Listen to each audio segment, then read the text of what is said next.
Hello, everybody. Welcome to Story Time again from the Milledgeville Public Library of Illinois.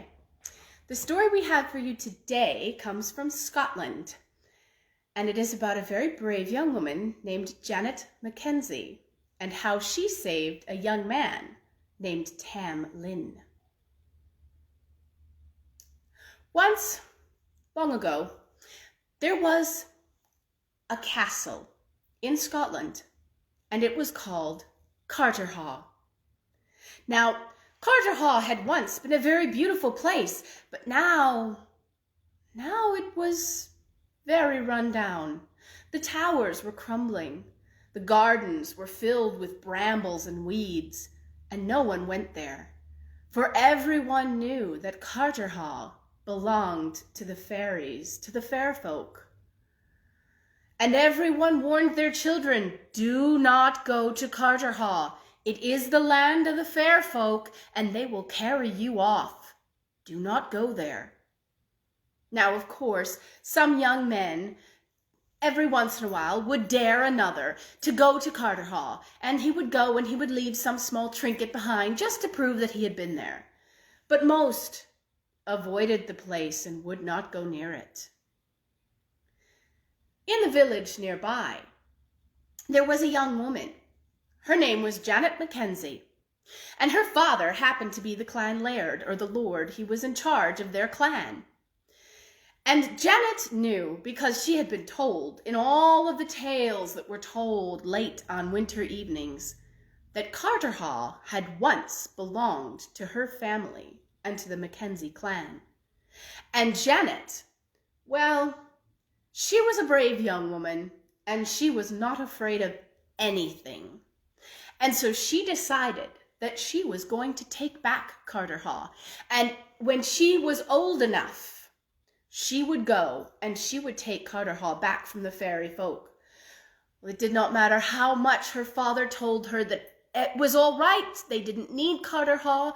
They were happy in the village now, in their house. It was big enough. They did not need anything bigger. And it did not matter how often her mother told her that it would not do to anger the fairy folk, for they were very dangerous enemies to have. Janet would not budge.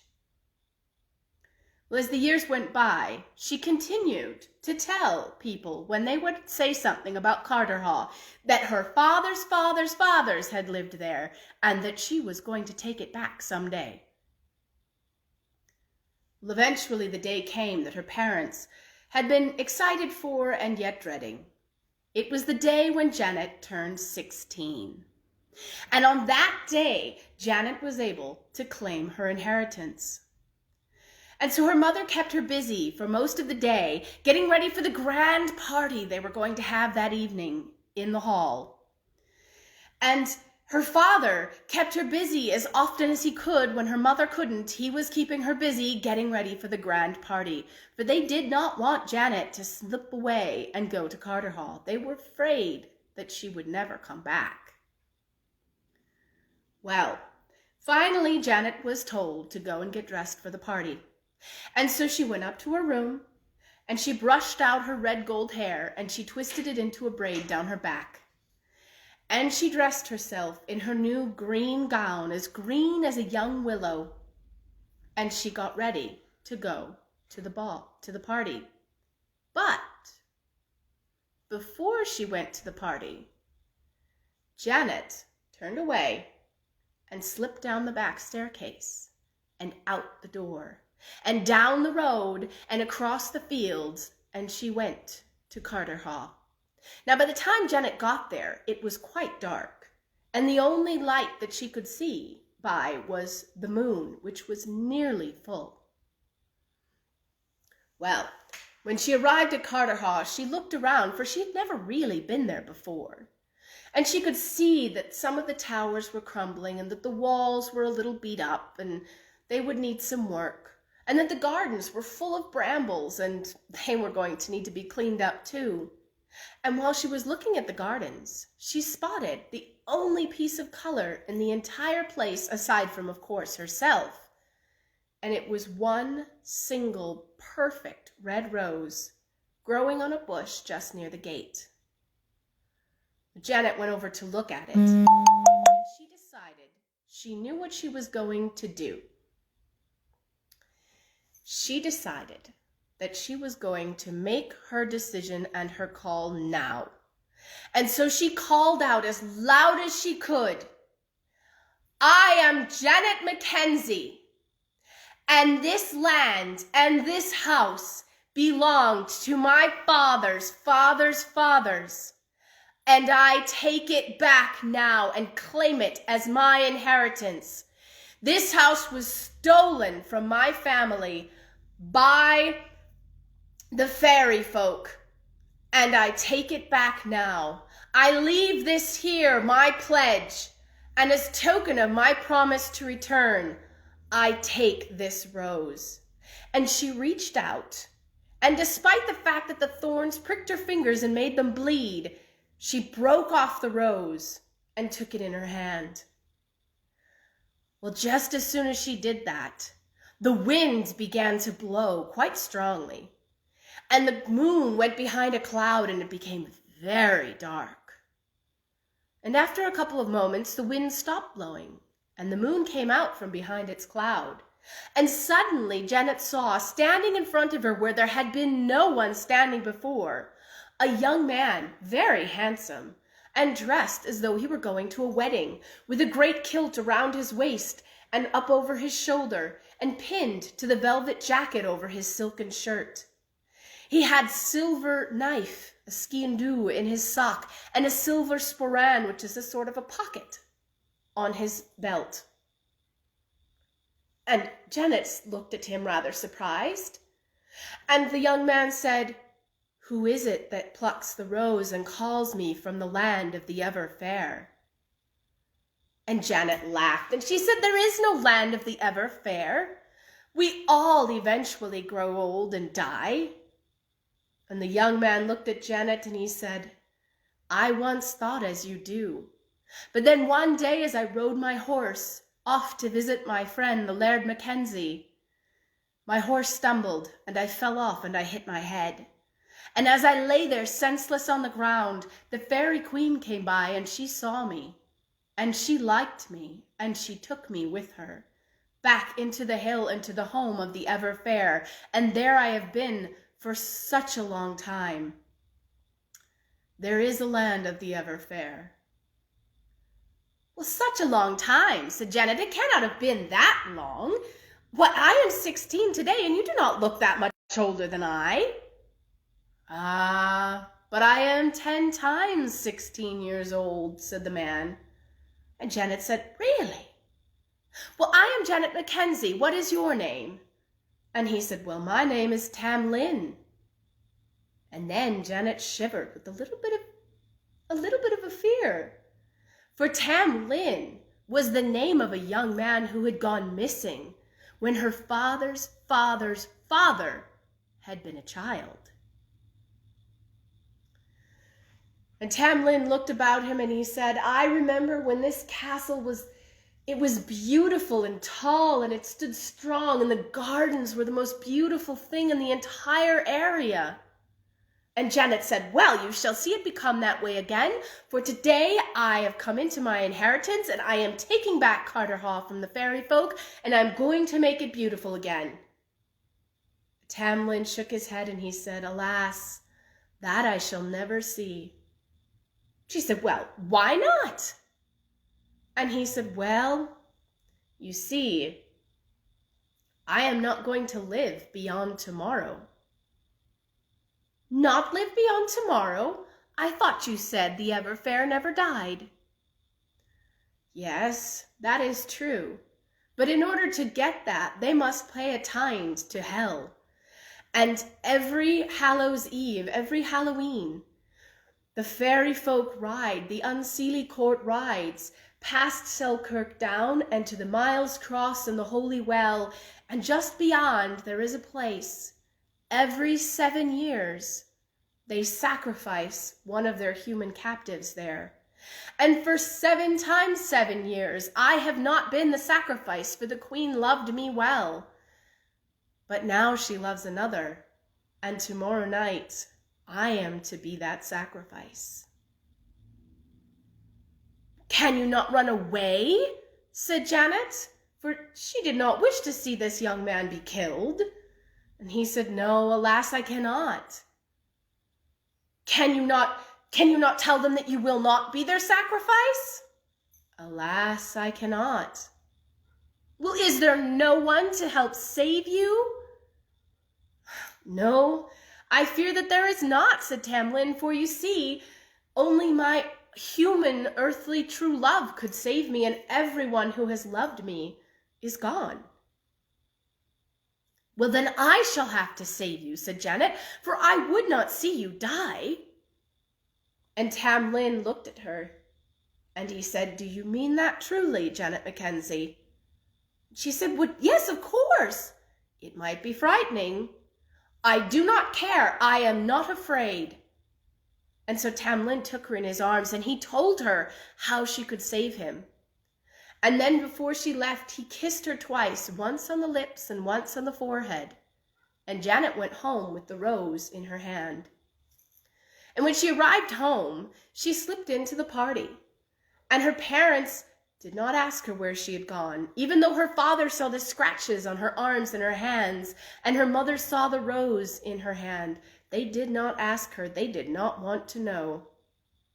And so Janet danced with many young men, but she did not really like any of them, for now she had fallen in love with Tam Lin.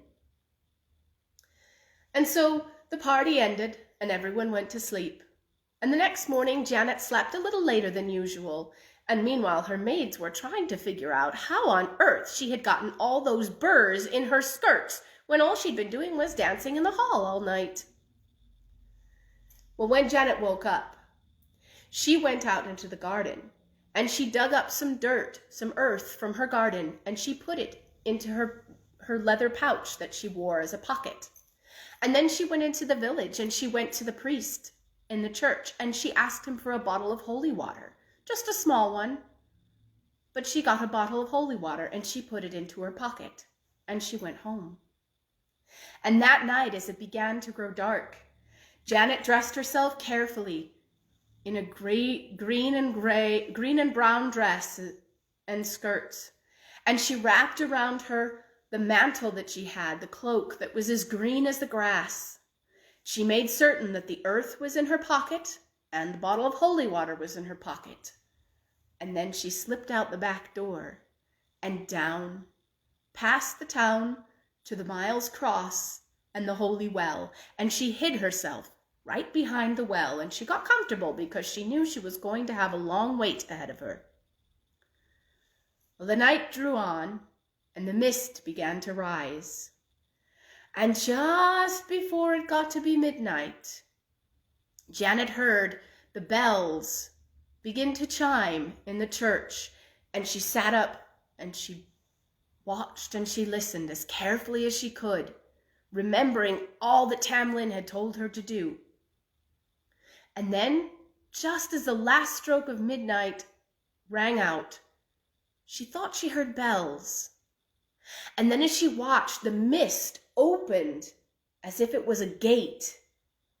And she did hear bells, and through the gate of mist came the fairy folk, the unseelie court, riding down the road past the Miles Cross toward the well.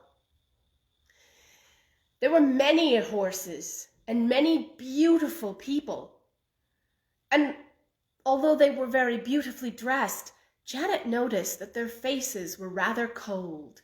The horses had gold and silver all over them, on their bridles and on their saddles, everywhere, and jewels set in the bridles on their heads. Janet sat and she watched the fairy troop ride by, and she saw in the middle of the troop the 3 single riders on horses that Tam Lin had told her about. First, she saw a rider on a pitch-black horse. He was handsome, but cold. Handsome as a prince, and Janet knew to let that one pass by. And then she saw a rider coming on an oak-brown horse, very handsome, but very cold. Handsome as a king. But Janet let him ride by as well, And then came a milk-white horse, as white as snow, as white as the froth on the waves of the sea. And riding on the back of that horse was Tam Lin. And as soon as he came even with her, Janet jumped out from behind the well, and she pulled him down off of the horse, and she wrapped her arms around Tam Lin. Well, as quick as Janet was, the fairy folk were even quicker, for no sooner had she sprung from her spot than they circled the horses around her, and she could not escape. Then the fairy queen rode forth on her horse, and she looked at Janet, and Janet looked at her, and she saw that the fairy queen was the most beautiful one there, and that her dress was all the greens of the forest, and her hair was white and braided in 100 braids down her back. And the fairy queen looked at Janet, and she said, "Janet Mackenzie, you have taken Tam Lin. If you will give me back Tam Lin, I will give you all of the gold and silver that you see here." Well, Janet laughed. See, Tam Lin had not told her exactly what the queen would offer, but that the queen would offer, for Tam Lin, of course, didn't know what the queen would try to give Janet. But Janet knew what to say. She said, "I do not need your gold and silver, fairy queen. I have as much gold as I need in my mother's hair and as much silver as I need in my father's. I shall keep Tam Lin, thank you very much." "Janet Mackenzie, if you will give me Tam Lin, I will give you all of the jewels on all of my horses." Well, Janet just kept her arms wrapped tightly around Tam Lin, and she said, "Oh, queen, I have all of the jewels that I need shining in the eyes of my true love." "Janet Mackenzie," said the queen, who looked as though she might be getting a little angry at this point, "if you will give me back Tam Lin, I will give you Carterhaugh." Oh, Carterhaugh, the hall that Janet had wanted since she was a child. And then suddenly before her eyes she could see Carterhaugh in all of its beauty. But suddenly she realized that she was seeing it in the beauty that it had been, not the beauty that it could be as she had been dreaming it to be. And she realized that the fairy queen was trying to throw a glamour over her and to scare her way into taking Carterhaugh and giving up Tam Lin. And Janet laughed and she said, "Oh, queen, I shall take Carterhaugh whether you will or no, and I shall keep Tam Lin too." The fairy queen rose up in her stirrups, and her face grew terrible in her anger, and she pointed at Janet and she said, "You do not hold Tam Lin even now." And suddenly Tam Lin began to squirm and to writhe and to wiggle around in Janet's arms, and she held on as tightly as she could. And suddenly, instead of holding Tam Lin, suddenly she was holding a great, big, scaly green serpent, and it opened its mouth and it flicked out its tongue at her. But Janet knew, for Tam Lin had told her that the queen would try this sort of trick, that she just needed to hold on. And so she did. And then the queen said, "And what do you hold now, human girl?" And suddenly the serpent began to squirm around, and Janet could feel sharp claws. And she looked at it, and it was no longer a serpent. Now it was a great lion that she held in her arms, with its mouth open and its teeth bared and its breath. Oh, it smelled of dead meat. Janet just closed her eyes and held on. And the fairy queen said, "And now what do you hold, human child?" And suddenly, instead of the sharp claws, Janet felt something burning her, as if there was a fire in her arms, and she opened her eyes and she saw that the lion had turned into a burning brand, a burning piece of iron, and it was burning her, and it was so hot. But Tam Lin had told her what to do. And so Janet ran to the holy well, and she threw the burning brand into the holy well. And suddenly the flames shot up from the holy well. But Janet was not done, for she reached into her pocket and she pulled out that little bottle of holy water that the priest had given her, and she sprinkled it over the well and over herself. And instantly the fire went out, and Tam Lin climbed out of the well. All of his fairy clothes had been burnt away, and he was standing there in nothing but his human skin. And Janet took off her green mantle, and she wrapped it around Tam Lin to hide him from the fairy's eyes. And then she reached into her pocket again, and she pulled out the earth from her garden, and she carefully sprinkled it in a circle around herself and Tam Lin, a circle of protection. Well, the fairy queen was not happy about that, and she cried out, "Tam Lin, had I known that you would betray me in this way, I would have plucked out your heart of flesh and given you a heart of stone, and plucked out your eyes and given you eyes of wood." Tam Lin looked at the fairy queen and he said, "But you did not, O queen. And look, the sun is rising and your power is ended." And Janet Mackenzie said, "And I hold Tam Lin, and I hold Carterhaugh, and I take them both from you, O queen." The fairy queen looked, and you see the fairies, they cannot be out in the daylight. And she saw that the sun was coming up and the daylight was coming and her power was broken. And she said, "We must be gone." And there was fear in her voice. And all of the fairies gathered themselves together and rode quickly back through the gates of mist, and they closed behind them and the mist dissolved. And Janet and Tam Lin went back to the village, and they were married, and they took back Carterhaugh, and they made it into a beautiful home again with beautiful gardens, and they lived there with their children and their children's children very, very happily indeed. And that is the tale of Brave Janet, or the saving of Tam Lin. I hope you enjoyed our tale from Scotland, and I hope you will come back and join us again on Wednesday at 3 p.m. Central Time. We'll have another story for you from the Milledgeville Public Library of Illinois. Bye.